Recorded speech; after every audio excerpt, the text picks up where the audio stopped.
Продължаваме, приятели, към крайната дестинация. Държим посока морето.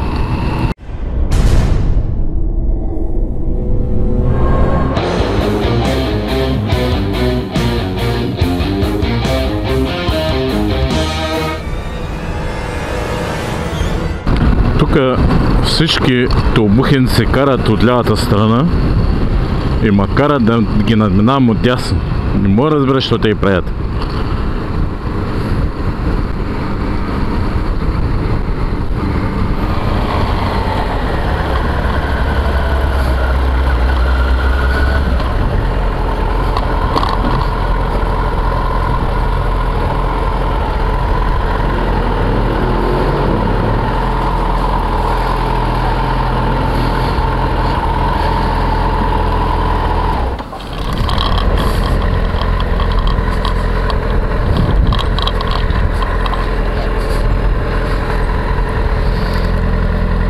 Ето го, едно от игрищата на Игри на волята. Дали ще ми дадат да се пофърлям? Сега пробвам.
Май изтървах ми изгрева. Посрещането на Джулая през август.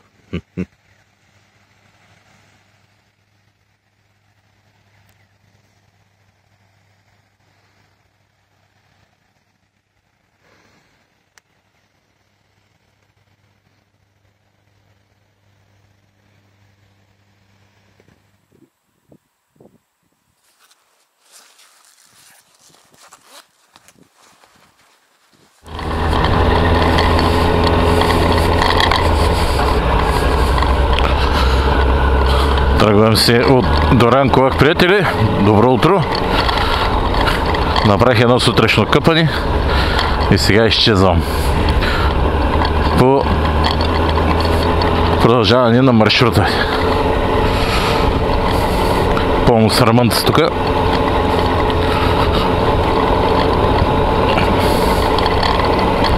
Разкарват се тук някои чисто голи. Добре, че няма деца.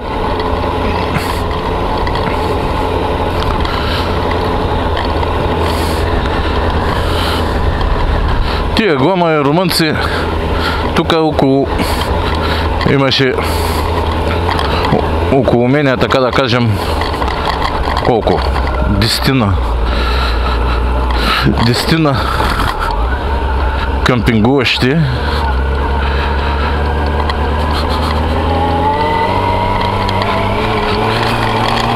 Сега да качим бъйра, приятели, че тук 100 с пясък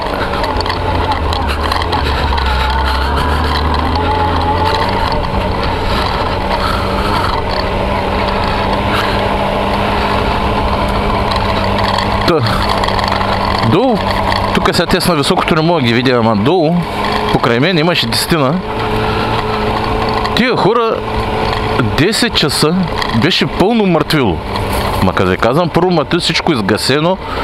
Тия хора не могат ли да пият? Какво правят тия хора? 10 часа си лягат. А те луди ли са те, бе?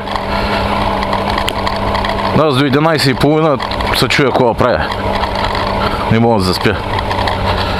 Не съм свикнал до толкова рано. Пак няма с кого да пия. Не, че имах и пияне, да, ама кой имаше, щях да пия. То това ми направи впечатление. Аз където съм ходил по язовирите, преди 12-1 часа няма лягане.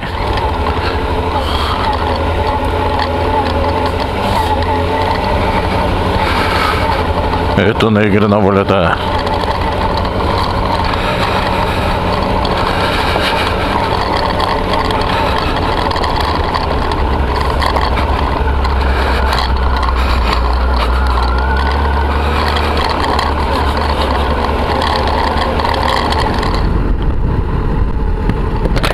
Шабленският фар, приятели. Няма тим да го погледнем и него.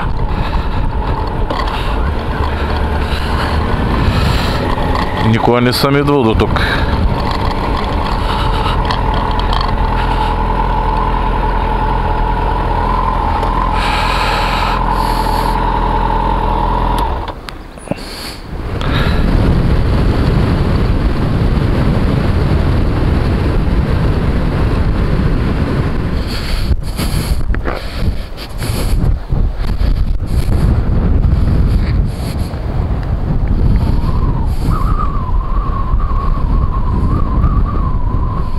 Търсим, приятели, пещерата с стълбата.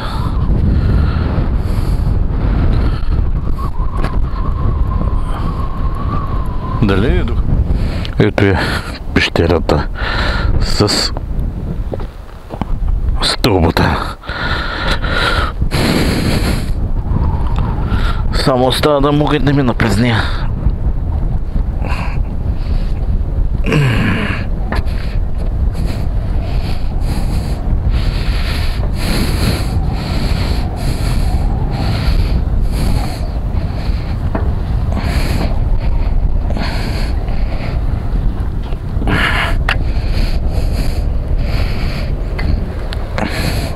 Има едно липсващо стъпало. Може би, а може би не.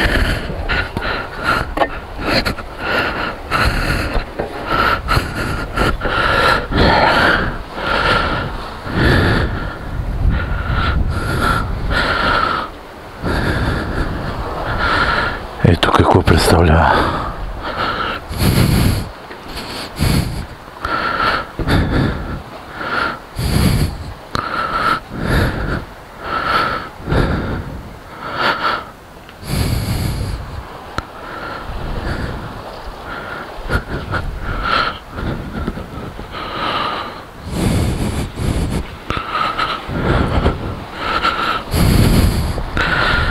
Предния път, когато идвах преди 3-4 години при обиколката на България на Тюленовските скали, не съм знаел за тая пещера. Съм я пропуснал, но този път, тази година се поправям.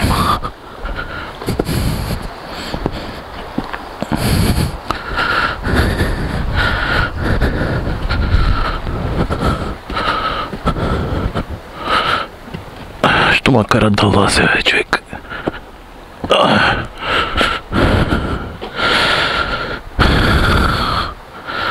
Някой тук се направил като паракливче. Дълбал във варовикото искали. Във варовиковите искали лес се копай, приятели. Дай в гранита. Да видим как се копай в гранит. Но все пак да не сме хейтъри. Чайка, квек. Има мини кирили и салами, можеше да ядам да еде. Все пак дали сме хейтери, хубавите работи, няма да нужда да се хейтят.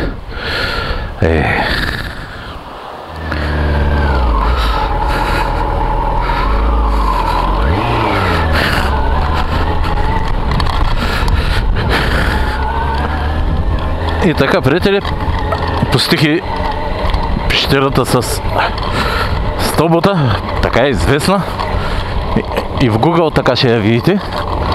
Сега има то сбудил. Има на Google Maps посочени две места на тая пещера. Тази, която ви интересува, е най-южната точка. От двете по-южната, по-долната, по-южната. Тя е точна, водива точно там, където бях спрял мотора, до нея. Той тук се личи, пътят е доста по-оттъпкан, т.е. са идвали доста хора. Айде, продължаваме напред. Айде в Каварна. Тук задължително трябва да се отбие на едно място в Каварна. Остава да го намеря, че не съм включил GPS.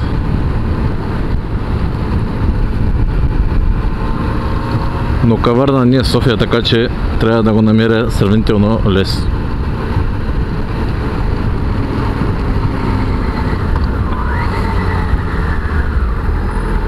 Айде бе, ко спря? Наско БТР, Били Айдъл, там по-нататък.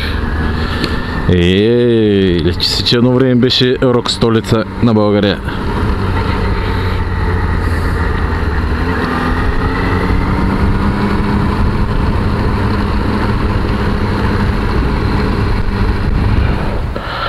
Който не знае кой е този човек и кой е този човек, нищо не знае и нищо не разбира.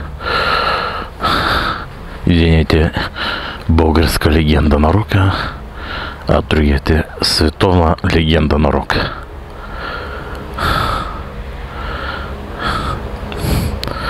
Така е, Рони. Остава ние се борим с чалгата with the last in line.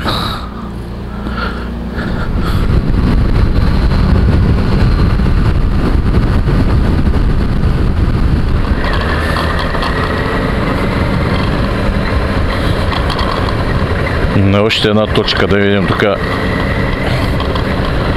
някакъв самолет, ето го, който всички се снимат на него, не знам какво му е толкова специалното, ама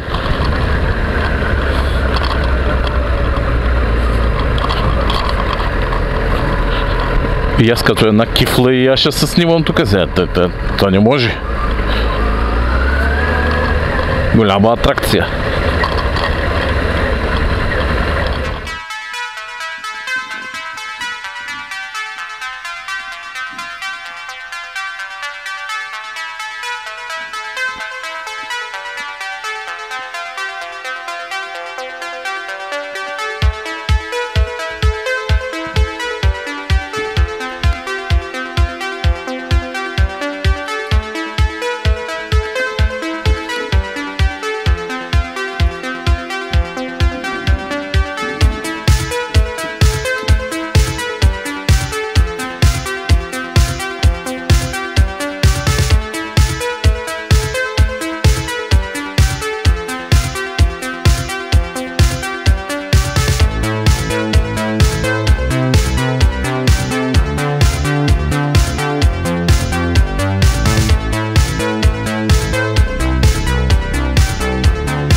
И тая точка посетих.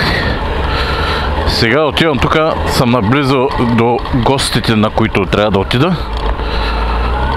Да се видя с роднини. Да полафим малко и след това, късно след обед, отпрашвам в посока вкъщи, което означава малко магистрала, след това и път главен, само коли, ще има изпреварвания, скучна работа. Така че ще ви кажа чао до следващия път. Чао!